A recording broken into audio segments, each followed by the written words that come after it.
मुंबई महानगरपालिका निवडणूक शिवसेनेकडून पैसे वाटप केल्याचा ठाकरे सेनेकडून आरोप होतोय।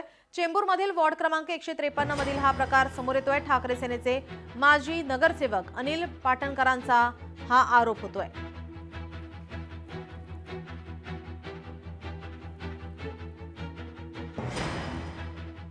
जर निवडणूक स्लिपा वाटत होते तर तो पकडल्यानंतर बाकीचे का पळून गेलेत आणि पोलिसांनी त्यांचा आता कोण होते काय होते त्याचा, कारण ते आरोपी नंतर त्यांच्या रॅलीमध्ये सुद्धा मी स्वतः बघितले। दुपारी ही घटना घडल्यानंतर खारदेव नगर मधून जेव्हा त्यांची रॅली गेली तेव्हा चूक आहे म्हणून प्रशासनानं कुठल्याही दडपणाखाली न येता यावर अंकुश ठेवून हा जो काही हे काही जे मनसुबे आहेत सत्ताधारी पक्षाचे ते हाणून पाळावे। नाशिक महापालिकेवरती शिवसेनेचा भगवा फडकेल। मालेगावमध्ये शिवसेना किंग मेकर असेल असा विश्वास मंत्री दादा भुसे यांनी व्यक्त केलाय।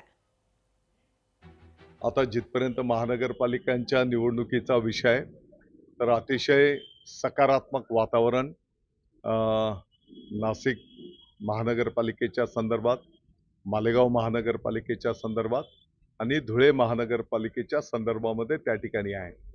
मी आपल्याला विश्वास देऊ इच्छितो, नाशिक महानगरपालिकेवर शिवसेनेचा भगवा फडकेल।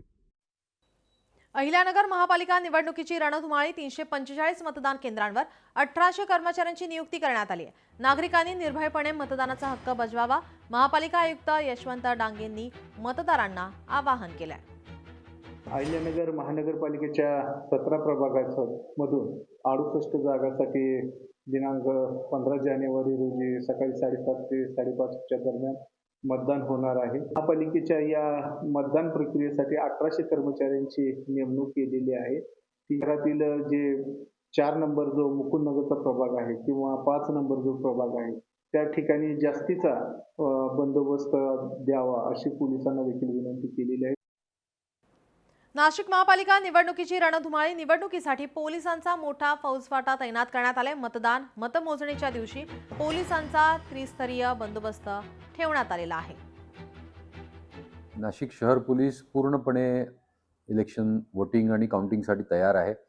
आम्ही मोठ्या प्रमाणावर प्रिव्हेंटिव्ह ॲक्शन्स घेतलेले आहेत। साधारण 500 लोक आपण तडीपार केलेले आहेत आपल्या नाशिक शहरामधून। त्याचबरोबर 800 लोक आपण 110 जे जुनं होतं आणि नवीन BNSचं 129 आहे त्याच्या अंडर बाउंड डाऊन केलेले आहेत। 36 स्ट्रायकिंग फोर्सेस हे क्राईम ब्रांचचे असणार आहेत आणि लोकल पोलीस स्टेशन्सचे असणार आहेत। कुठल्याही अनुचित प्रकार जर घडला तर आपण 5 ते 7 मिनिटांमध्ये त्या ठिकाणी पोहोचू शकतो, अशा प्रकारचं नियोजन नाशिक पोलिसांनी केलेलं आहे। लोकशाही मराठी ऐका, पहा, जागरूक रहा।